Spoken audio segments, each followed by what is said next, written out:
Welcome to the Hank Cisco Show, ladies and gentlemen. Don't touch that remote. I got a good show today. I don't know how we're going to get all this information in a half hour. So don't touch that remote. And here we go. My friend, and we got a lot to talk about. His name is Andy Hachadorian, right? There you go, Rock. Hachadorian, right. He has so much experience, you know. You heard of people saying of all seasons, he is a man of all reasons, really. And I'm so proud to say that he is my friend. So, without further ado, I want you to meet him, and we're going to talk about his experience. Now, how did we meet? Hank, I spent 11 years at the Times-Herald. Norristown paper.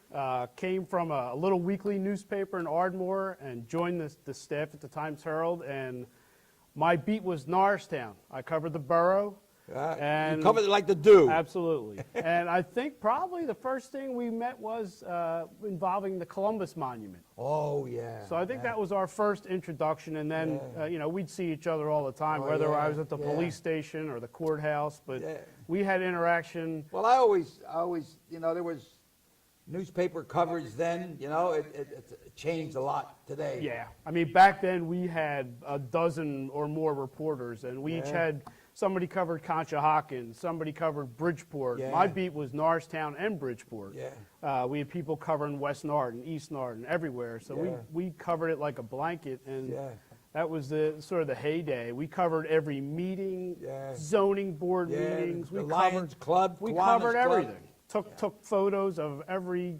event that was happening. 7 days we did it. So now, which can we rely on Facebook and stuff? So now, from a reporter, you jump into another area. It's almost like newspaper. What's the difference, or what's the advantage, or what's? Well, hey, I'll give you a rundown of what I did. So when I left the Times-Herald, I went to the Mercury up in Pottstown. Spent 5 years there. Ownership change. I worked for the Associated Press for a while. And then an opportunity came up to work at a website. It's called Intellihealth.com. It was What is it? Intellihealth.com. It was a website, a health site for consumers. And that's where I first learned all about the internet. That's when I cut my teeth on the web. That's the thing for today, right? Absolutely. But we're talking the mid-'90s now, so it was sort of in its infancy. I mean, it was starting to really ramp up. People were all enamored by the internet. And then I left there and went to the Daily Local News in Westchester, where I was the editor for 11 years, the county seat of Chester County. Yep, I was the editor there for 11 years. And absolutely, newspapers have changed. It's been a long slide. I mean, newsrooms are empty. There's fewer reporters. When you had 15, you might have 3 or 4. Oh, yeah. So I left the newspaper business after all these years, and I've joined a company called Cutania Life Sciences. It's a pharmaceutical. We're based out in Chesterbrook. Medicine? Yep. It's, I'm a good patient there here. You go. I get more medicine, So what I've done is I've taken the skills in digital marketing and different media, websites, social media, Facebook, Twitter. But the medicine, what's the Well, our focus is dermatology. So our company focuses on developing dermatology products. Dermatology? For your skin. Oh, yeah? Right. I just had something done over here. Look, I had a big black eye here. I did a show with Joe Bookwright and another guy with a big, Well, I mean, in all my boxing, I had one black eye. I got hit with a guy who had a hearing. He was a murderer. He killed somebody who had a hearing, and he punched me while I was there. He hit me with a sucker punch. Well, nowadays, dermatology is huge because people are very aware of being out in the sun, the dangers of skin These cancer. These guys, golfers, they wind up with that. Absolutely, because and a good friend of ours, he's suffering from that same thing where he's had things removed, and it's from his collar up. So you have to be careful out in the sun. But the problem is, for those of us at this age now, the damage we did was done when we were 15. So I had eye doctor here, and he was telling me that your eyeballs get sunburned too. You got to wear sunglasses. Nowadays, Who knows? you have to cover up with hats, and you got to reapply sunblock, and be just careful. Don't Well, put you're in the yourself. right business because, the face is the first thing you show. Yeah, yeah. Right? So it's All right, you're a newspaper man. I know. It's All right, it's what totally is different. one of the but- famous stories, not famous, interesting stories. I mean, I've covered trials. I think the most satisfying stories I did was when I was at the Times Herald, when one summer we had three Yeah, we were the homeless county people. seat. We got a lot Well, of- we had three homeless people who died in one summer. And we did a whole series was it? in one summer back in some point in the mid-'80s. And three people died over the course of June, July, August. murder? No, just one person drowned. I mean, it was just Oh, awful yeah. things because with the state hospital, a lot of the people at the state hospital had been released back into the community and didn't have really that safety net of somewhere to go. And we did a whole series of stories about the homeless. And we won. homeless? Yeah. Oh, yeah, yeah. Because it was a lot to do with the state hospital. So we did a lot of Well, stories. they have these outpatients too. Now, things are They different put now. them in Norristown, Right. in a couple houses here and there. But we did those stories. We won a lot of awards for it. They actually held a big public hearing at the state hospital about people at the state hospital, the Yeah. deinstitutionalization of patients, releasing people back into the community. Yeah. So that was, Well, the newspaper can be a beacon. Sure. To help people, and the fact that the newspaper is diminishing, we're losing out on well, something. yeah, I mean, Communicate. the fewer there's so many fewer, I think the stat is in the last, say, 5, 6, 7 years, there's 40% fewer reporters than there were. Oh, yeah, I So think you yeah. basically have lost basically half of your newsroom. And I saw it even at the Daily Local where we were, you basically look around your newsroom, there's empty chairs. I mean, it's not hard to see that you've lost a lot of people. So when you lose those people, though, you lose the coverage. And when you lose the coverage, Yeah. people who are citizens who want to know what's going on in their local towns are missing out unless they go to meetings Well, themselves. some politicians get away with murder. No, not murder. I don't want to use the word. Can do some things they shouldn't be doing, and the newspaper used to bring it out. Yeah. But now, I mean, that's the issue. I'm not saying all politicians are crooked. No, but it's not even the trying. temptation is there. Sure, I mean, but it's not even so much trying to catch somebody in the middle of some corruption. Yeah. It's just covering the meetings where there's going to be information presented that people need to know about. So it's not always like, the Watergate of local politics, but it's definitely, people want to know, hey, how much are my taxes going up? What are they doing with our schools? But if there's no reporters out to right. cover it and write it and publish it, and we saw it with this presidential election, I mean, But you can't have, you say the government could subsidize it or something, you can't do that, but No. then it'd be government control. right. It's a you can't do it. it's a private gotta be enterprise. independent. It has to be independent, and truthfully, the newspapers over the years just didn't figure it out. Newspapers traditionally have been reactive, not proactive. We always wait till there's a crisis in our business before we tend to react to it. So at some point it becomes Yeah, you it's remember, too late to the game. So now, I mean, you have to be able to pay the reporters. If you don't have the money, if you don't have the revenue, yeah. it's a business. I mean, you can't you can't bankrupt the business to try to. Remember the joke? What's black and white and red all over? That's right. The newspaper, no more now. No, I mean it's it's a lot of it's digital now. So all the papers have websites. I help maintain mine, definitely at the Daily Local, as well as our social media, and it's a lot of interact. You want to reach out to the community All right. and interact. So Now, let's talk about another phase of your career. Ice hockey referee. And we have something in common. that's right. Here we are, hockey referee. My grandson, Anthony Morano, policeman in West Norton, he's one on the team that the hockey up in Oaks. Up in Oaks, And, yep. At Oak Center Ice. And one other thing, here you are with, who's this? That's a wax figure of Wayne Gretzky up in New York City at the Oh, Wax it's not- Museum. Oh, it's a wax. Yeah, it's just All a wax figure. right. But I think this is something really nice. Here he is. That's coaching. That's What's his- my youngest son, Tyler. He's what's a his name? Tyler. And He's a freshman at Temple, but he played for 3 years for Springfield. You know, so. I'm so proud to show this because when you have your grandson or Oh, yeah. son follow you, like my grandson, Anthony Moreno, he became I want him to be a boxer. Maybe, you know, I got him one amateur fight. He won the fight 16 seconds of the first round. I said, that's it. And now he's a policeman in West Norton, and he follows. And I think that's one of the nicest things when a father can look down and see his son. It's my oldest son. He'll be 31. He's 31? You look like you're 31. I wish.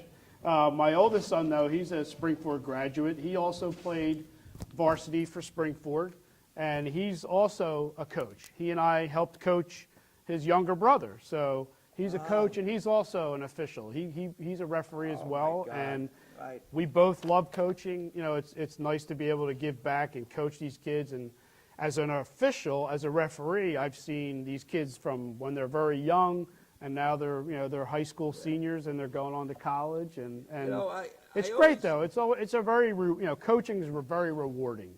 Oh, yeah. You have 15 or 16 personalities, and it's when you can really mold them into a team, who supports them. They support each other and they win or they lose, but it's helping them learn life lessons. How to lose gracefully, how to be a good How sport, to handle how to defeat, handle adversity, how to handle Sure. victory. Yep. It's Because just as much to handle victory as defeat. Too.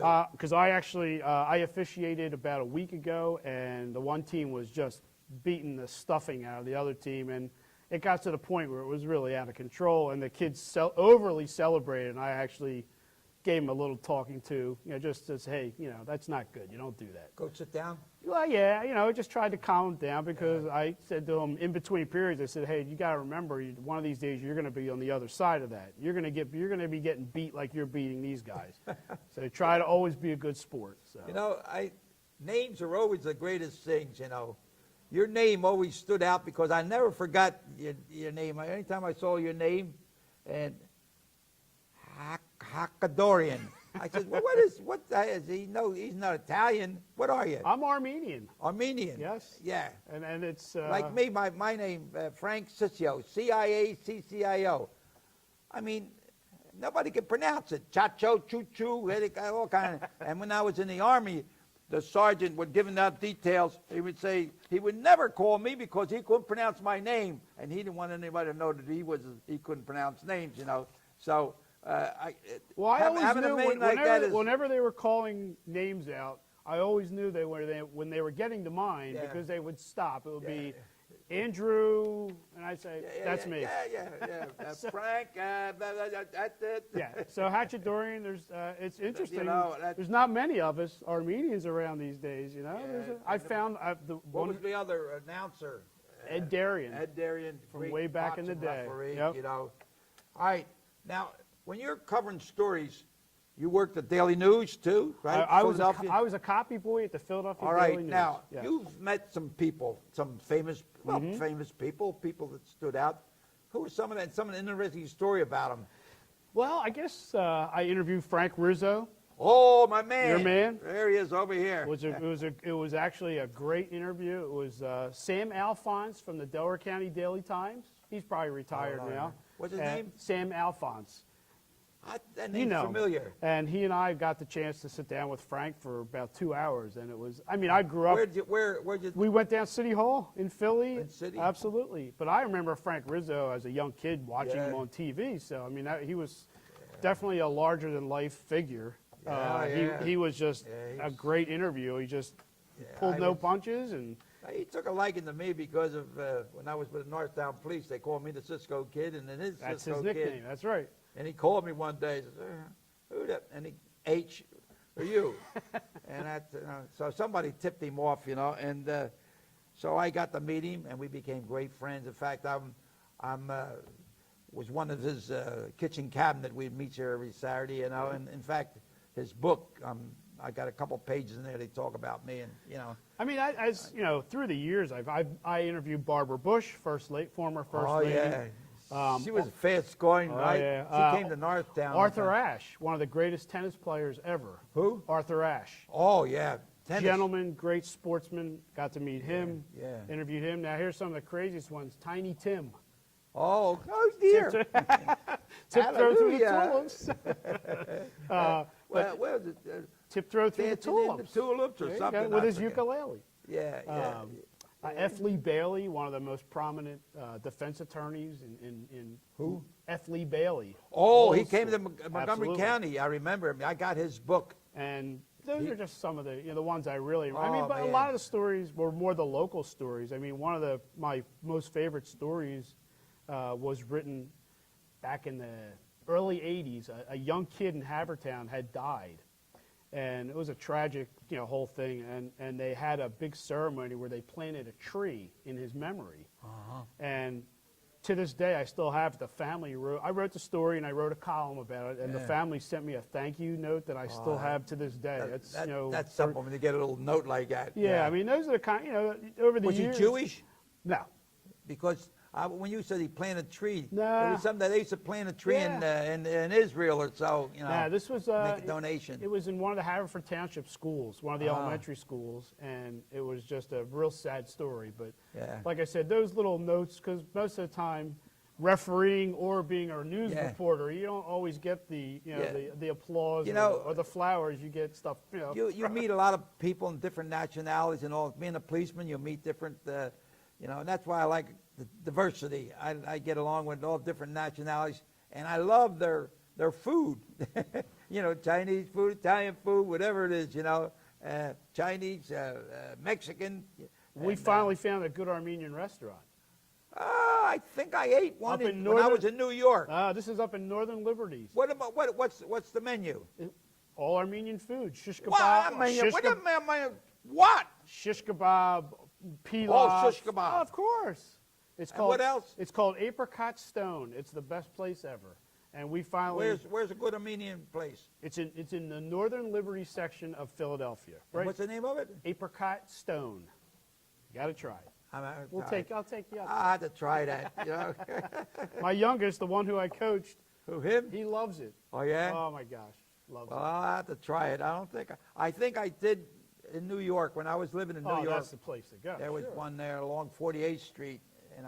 You can find anything in New York. Well, how'd you get involved in hockey? So my oldest played for Springford, and a lot of the dads put together a team, a men's team. You started it? Started it. So I was 41 when I started playing, Oh my God!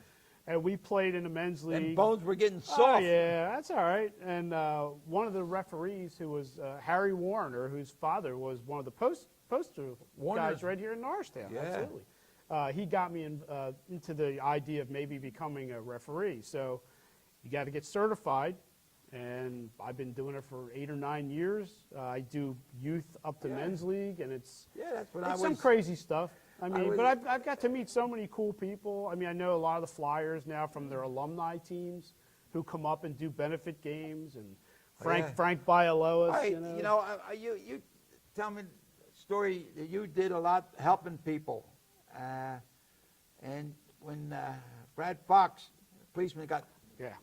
When he was killed, assassinated, yeah. you want to say murdered, you did something. Tell me how that Well, worked. I know my grandson worked extra duty Yeah, or well, so for that. Oddly enough, Brad played on a men's team at Oaks. What's that? Brad Fox was actually a hockey player. Oh no! Oh yeah. So that's how I I didn't know knew. that. I knew him. Great guy on the ice. From Plymouth Township, please. Yes, yeah, but he right. had a team. They're called the Blue. I didn't know he's a cop. Oh yeah, they had a team called the Blue Liners, and they played at Oaks. So he was there playing. Some of his fellow teammates were dads of kids who I officiated and coached. So I got to know a little bit with Brad and his brother, and they played together for quite a few years. And when I heard about his when he passed away, and we got a box of pucks together, and Plucks, right? yep, got Yeah. pucks, and we got stickers put on them, and we helped arrange so they could be sold to help raise money at the first Great idea. first benefit they had was at Oaks at Center Ice, and they had probably 1,000 people there. It was Yeah. jammed. I think we saw each other that night, Yeah. and we just felt like the hockey people are very different. They're a very tight knit group of people. They Right. care about each other. There's a banner hanging now in Right. center ice with his number. They care about each other, and we felt like, because I'm intimately involved with center ice, we felt like as a rink we should do something other than just hosting a benefit. Let's see what else we could do to help his widow, and Yeah. she was pregnant with their second child, Oh, I yeah, think. So I mean, yeah, it was remember it was a that, tough yeah. it was a tough time. Yeah. And- Well, are you interested in other sports? well, when I growing up, I was always a runner and played street hockey. That was what I did. So That's all. which is funny because my oldest son and my youngest son played ice hockey, and I have another son and a daughter who are both cross country runners for Springford. The girls So- play hockey? No, she's a runner. She's Oh. a runner. So my kids, no, that was really. I mean, I played other sports, but my loves were always. Do you keep up with the Eagles and the Oh, Phillies? sure. Oh, Yeah. You know what? I'm here talking to you, and you would make a good TV announcer, really. I think if any TV stations out there that is a good sports guy. I love. You know what? I always love sports. I'm a big believer in sports. It keeps you know kids, what? it You keeps oughta- kids occupied. It keeps them out of trouble. It teaches them, good life lessons. And I think I've always noticed that the kids who played a lot of sports Right. eventually always had really good, successful careers. They were good fathers and good husbands, and they were just solid citizens. And that's just, I just believe in youth sports. you've been, Now, youth sports parents, that's a whole different. I could have you in the beginning of some season of baseball, and I want you to come in here and we'll talk Absolutely. about Oh, yeah. what's good and bad about it. Oh, I listen to sports talk radio. You've been helping people all along, and you continue to do it. Now, I ask you to do something now, okay? Got a phone call, and I said, there's a girl that's studying film and radio and TV, and she'd like to come to the studio to, see how it works. Sure. And I says, bring her on, And she, come on, it's Asia, what is it? Asia Thomas, and she's in the studio now. She's sitting over there, and I want you. You have any pointers for her? She's Yeah. going into a I mean, field now my- that it's Well, good. this advice applies to any career that you're looking to get into, and that's just you got to network, you got to meet people, be willing to Yeah. do anything, any little thing, because you got to know every facet of the business. You have to learn everything from top to bottom. You can't just be a specialist and just know one thing. You have to know everything. You have to know that if somebody doesn't show up that day, whatever it is they're doing, you have to be able to do for them. So it's just get internships, get involved in any way you can to any facet of the business. If And you that wanna applies swim, to anything. you gotta get in the though. water. Absolutely. And whether it's journalism or if you're an accountant, whatever you're doing, want to do, you just don't be too proud to say, I'll do anything. Because when I worked at the Daily News in Philly, I was getting Bill Conlon and those guys their lunch. So, I mean, I was running paychecks down to City Hall. I did everything. I mean, but it gave me the best. I couldn't have paid for an education like I got there. I worked there, and I got paid, but I mean, I did anything they asked me to do. And one time we were doing something about SEPTA and how good their on-time percentage was. They gave me like $200 in tokens, and I just rode SEPTA for a week. Got on one bus, got onto a trolley, got on the L, Right. took trains everywhere, buses, and I wrote how often they were late.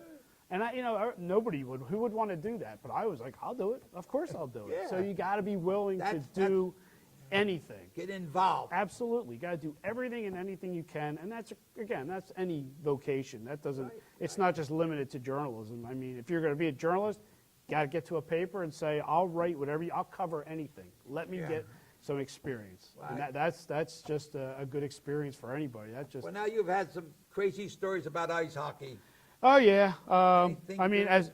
as a coach, we've had from high school JV kids, we've had brawls and that kind of thing. And as an official, I mean, I've had walking through between the stands, I've had somebody dump ice on my head, and somebody actually threw a whole container of French fries on me. And Oh! so you always, it's a sometimes thankless job because you're always going to make one side happy and one side not so happy. So, you know, it's definitely it's definitely an experience. I mean, but again, I've also met a lot of great people. It was that way when I was refereeing boxing. Oh, sure. When the referee used to score, and I had a lot to do with changing that the referee don't score, because when sometimes, and we didn't wear gloves then, the guys was bleeding, sweating, my hands were all wet. I had to go in my pocket, get this score, and the thing would run, and you know, I didn't have enough time to score it, and you know, and yeah, it's just and they didn't like the idea. I get booed, and I had to walk through the crowd. Well, that's, yeah, I mean, when we leave the rink, there's people who are not happy with us, but you know, they have to remember, we don't have an axe to grind on who wins or who doesn't. So, I mean, we're just there to mainly make sure all the kids are safe, make sure it's a safe game, that there's nothing that's going to, you know, get anybody injured, and apply the rules to the game the best we can. I mean, we're just average guys. We're not NHL referees. And we got a question from the audience. Read it out. What is the biggest challenge as a reporter? Well, you have to get both sides of the story. Always have to be fair and balanced, and that's not always the easiest thing. Okay. I mean, as you saw, if anybody who watched, you know, the recent press conference with Donald Trump, I mean, it's sometimes not easy getting both sides or getting your questions answered, and sometimes you get it and sometimes you don't. But that's the biggest challenge. You got to be fair and balanced, and you got to make sure that you do your best to get both sides of the story, because otherwise it's not a balanced, fair story. Another one from the audience. Why are youth sports important? For youth. Youth. Right. You know, again, I go to the life lessons that these kids, you know, a lot of people talk about, you know, that kids get, you know, trophies just for participating, you know, the whole, you got to teach them, you know, that sometimes you're going to win and sometimes you're going to lose. And because as they get older, they have to learn how to deal with adversity as adults. And if they don't learn it as kids, and they have to learn responsibility. I mean, some of the parents now, I see them carrying the kids' bags in. And learn the right way. I'm like, I'm like, oh, I tell them, like, you make the kids carry that bag and that stick. You know, you don't need to do that. You're paying for it. The least he can do is carry in his own bag and stick. But they have to learn, you know, why these things matter. That being, again, going back to being a good sport, being a good winner, being a good loser, and respect. You know, respect the referee. Because I've seen a lot of that come and go over the years, where you know, these kids, and they learn it from their parents. I mean, honestly, quite honestly, you have to learn to be respectful. Most important story. I would say the most important story covered would be in sports. Well, I don't think so. When I was at the Mercury, I was the managing editor, so the most important story we covered, this to this day remains the most important. We went to Graterford Prison. And we did the whole series of stories about life prisoners, lifers in prison who were able to get Pell Grants. So, so you have kids who are just average kids who couldn't get Pell Grants. Yet these prisoners who are life prisoners, they're never going to see the light of day. We're getting Pell Grants. So we had a reporter, Kathy Berkey, who did the whole series of stories, and they actually voted. We watched it on CNBC. They actually voted to bar life prisoners from getting Pell Grants. So we helped change a federal law. The Mercury did. So that was really the local paper. Absolutely. And again, I just helped, you know, administrate this thing as we were writing it, but I wasn't doing the reporting per se, but our reporter Kathy Berkey did, and that was just, I mean, we actually changed federal law. That's pretty darn good. And the Mercury is a paper that's won 2 Pulitzers. So I mean, it was a really important role that we had. I mean, to change a federal law is not a bad thing to be able to say. That's where a newspaper comes in handy. Sure. And I started a boxing program up at Graterford. That was a good deal, you know. And here's one here. Who was your best interview? Ever, or just in Norristown, or just generally? My best interview? With all your experience. I don't know. I actually would say Arthur Ashe, really. I mean, he was just such a gentleman, and he was just an amazing sports personality. Well, all right, Half hour's over. Oh, seems like it just Got started. 30 seconds. What do you want to tell me about you? What you're going to do? We're looking forward. What do you got out front? Well, What's I on mean, the front burner? Front burner is I'm growing in this new job I'm in. I'm still involved in ice hockey. They're going to have to drag me off. What's the name of the place? Our company is called Cutania Life Sciences, and we're located locally. We're right in Chesterbrook.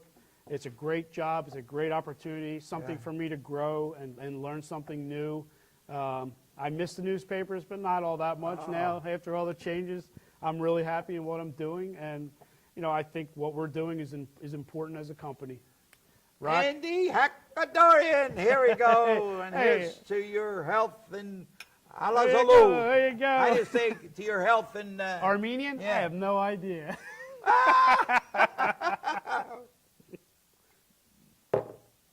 Thank you, ladies and gentlemen, and Thank you for inviting me. I want to thank you for traveling all the way from Hollywood.